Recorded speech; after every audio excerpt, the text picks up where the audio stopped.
கை உடைஞ்ச கால் உடைஞ்ச இதெல்லாம் பேசவானாம். நீங்கள் வந்து வெளிநாட்டுக்கு வந்து வேலைக்கு தான் வந்த, நீங்கள் வேலை செய்யத்தான் வேணும். அல்லது நீங்கள் நாட்டுக்கு போகணுமா, 1000 டினார் 1200 டினார் தந்துட்டு நீங்கள் நாட்டுக்கு போகலாம்.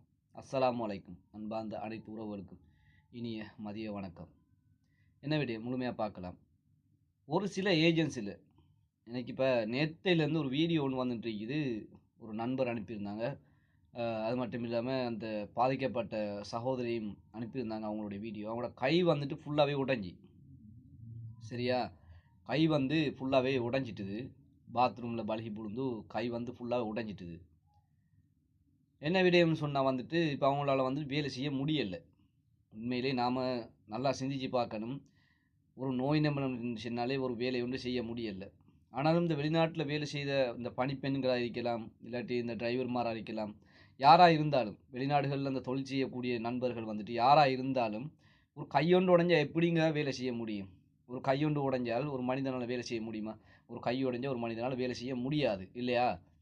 ஆனாலும் ஒரு சில வீடுகளில் வந்துட்டு கை உடைஞ்சாலும் சரி நீ வேலை செஞ்சு தானே ஆகணும் அப்படின்ற மாதிரிக்கு சில நிர்பந்தங்கள் இருக்குது.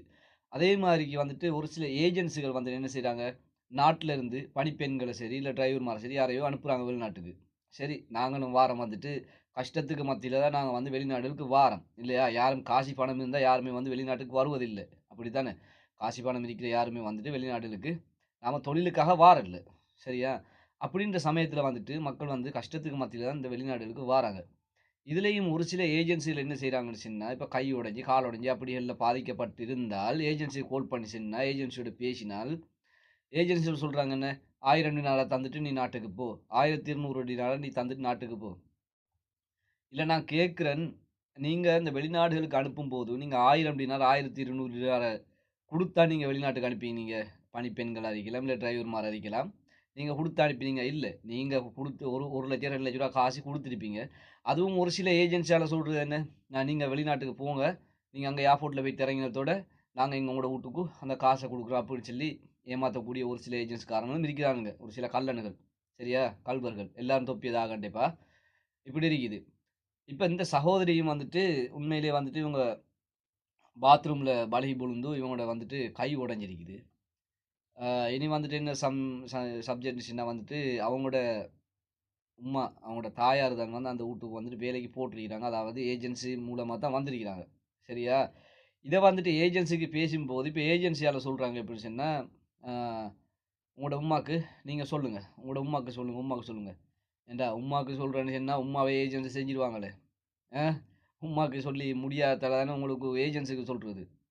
அந்த வீட்டில் வந்து 1200 டினார் காசு கேட்குறானா காஃபில், 1200 டினார் காசை தந்துட்டு நீ நாட்டுக்கு போ அப்படின்னு சொல்லி அவங்க வந்து இப்போ 1 வருடங்கள் ஆகுது. இப்படி உண்மையிலே வந்துட்டு இந்த மனச்சாட்சி இல்லாத நபர்கள் கூட இருக்க தான் செய்கிறாங்க, சரியா?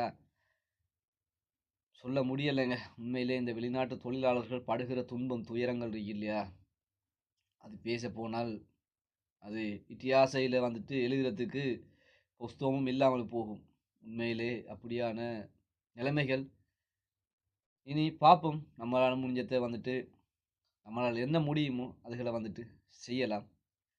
இனி இந்த நாட்டு சட்டங்களுக்கு கட்டுப்பட்டு செய்ய முடிந்த விடயங்கள் இருந்தால் இன்ஷா அல்லாஹ் செய்வோம். இன்ஷா அல்லாஹ் இன்னொரு வீடியோ சந்திப்போம்.